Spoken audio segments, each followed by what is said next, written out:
In 2019, my husband Joe published a book.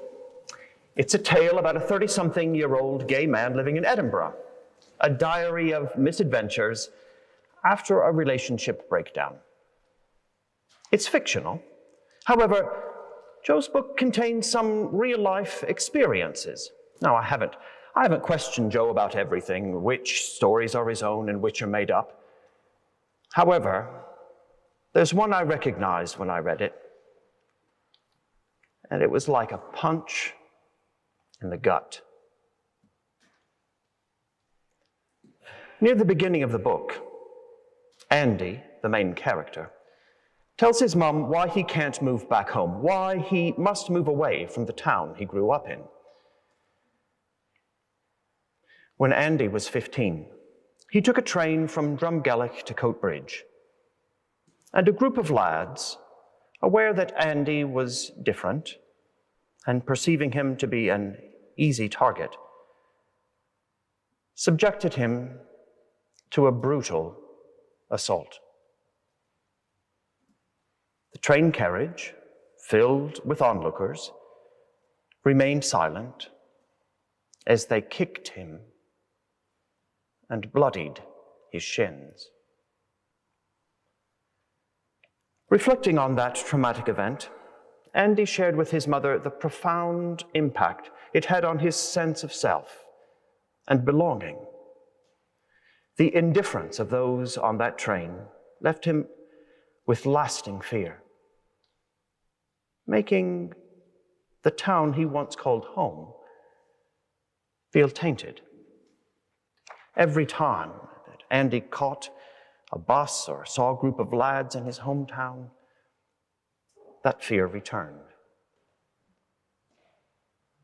And he let his mum know the most horrible part of all in this story.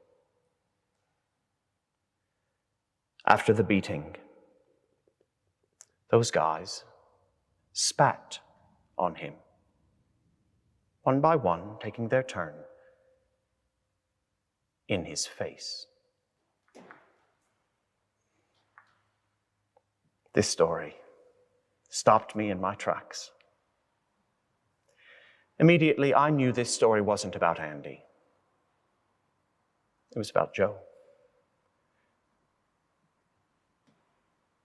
I was moved.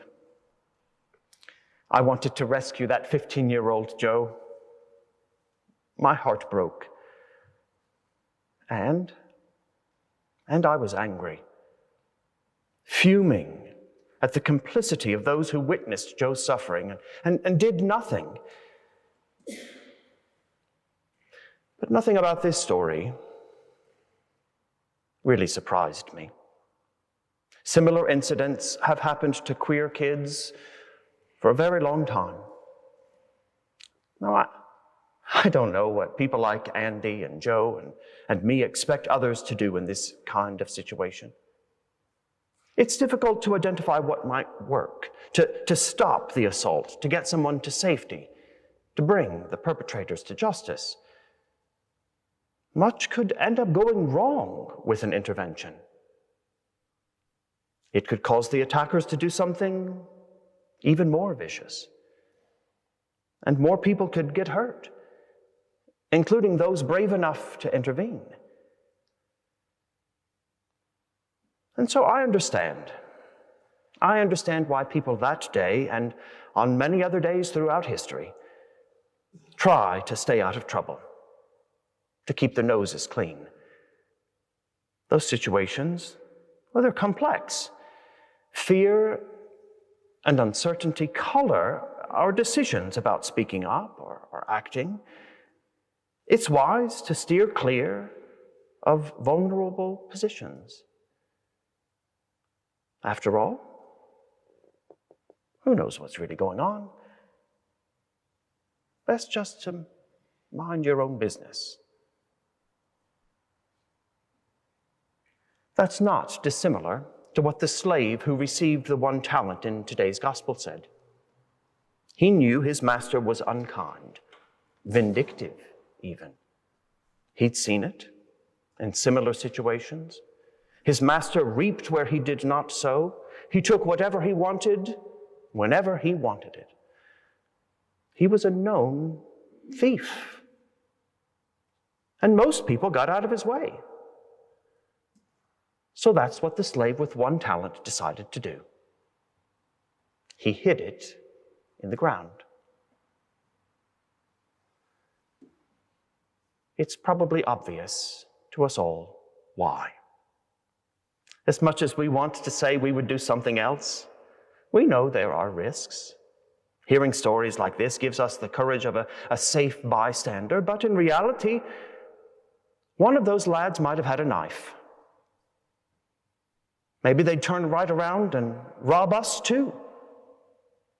Or what if we do something that this unstable and brutal type of person finds a threat or an insult? What then?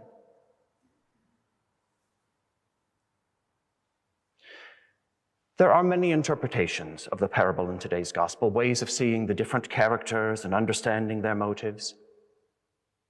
But no matter how you read it, this story asks the reader to think about how we act when confronted with cruelty and malice.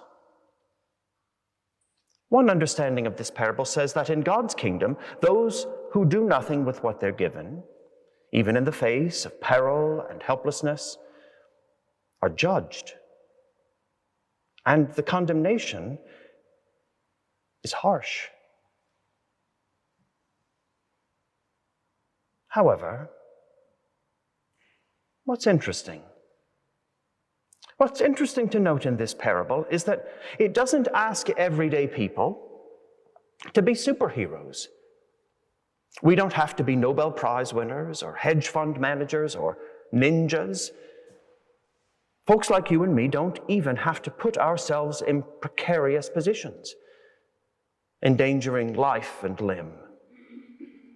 There are options, like investing with the bankers, which require very little risk.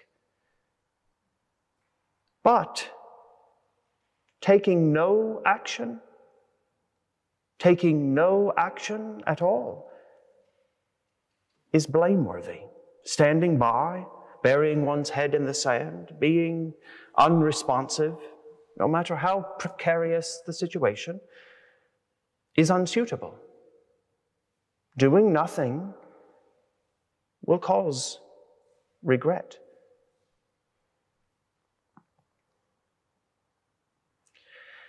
There may be little we can do right now, faced with uncertain and unsafe situations, and the shadow of cruel and horrendous actions. We might feel powerless and tempted to turn away, to do nothing. But today's parable urges those who have only limited influence to do what they can, to use what small ability they have to do something. If we don't, we risk contributing to the harm around us, because our inaction has consequences.